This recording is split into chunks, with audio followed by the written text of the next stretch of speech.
Morning guys, welcome sa RJ's Farm.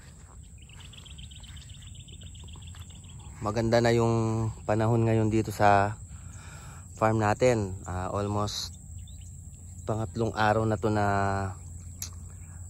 uminit kasi almost 3 weeks na nag-uulan dito, kaya medyo maraming damage na pananim natin, lalong lalo na yung mga ubas.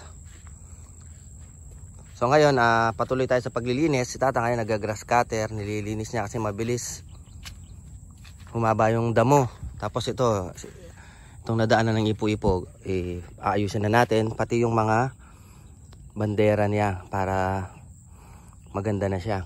Then yung mga cherry blossom natin, ayan, malakas sila magdahon ngayon. Sana ngayong pagpasok ng summer magbulaklak na sila. Tapos update natin sa ating tanim na mga upo. So yung upo ngayon, dahil marami ring mga na-damage na nag-uupo, yung gulay ngayon tumaas yung presyo. So yung upo ngayon sabi ng mga naghahango rito, nasa 20 pesos per piece.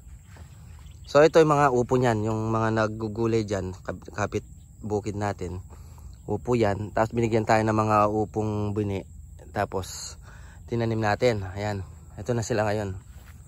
Ayan, daming bunga. So ang gagawin natin yan, natin, kasi pinamimigay natin dahil marami, isasabay natin sa kanilang paghahalaw doon or paghahango, pagbebenta, para may pangbili tayo ng pangkape. Ayan sila, yan.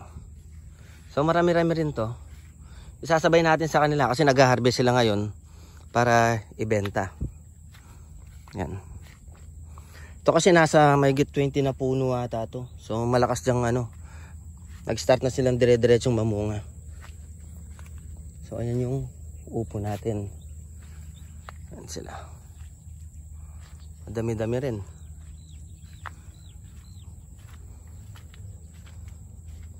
So ayan, paumpisa pa rin din yung iba.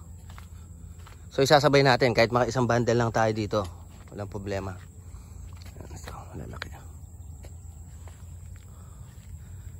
Tapos ito naman mga pipino. Yan, sinabay natin yung mga pipino. Tapos mag-aano tayo dito, pina-araro natin to, pina-stable para gumanda yung lupa. Tapos dito tayo magtatanim ng mga gulay, dahil hindi pa tayo makapagtanim ng mga bulaklak.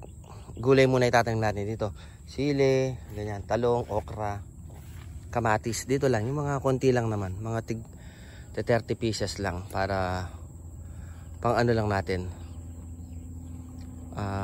para may makuha na lang tayo. Then ayun pala, tinatanggal na Tatang yung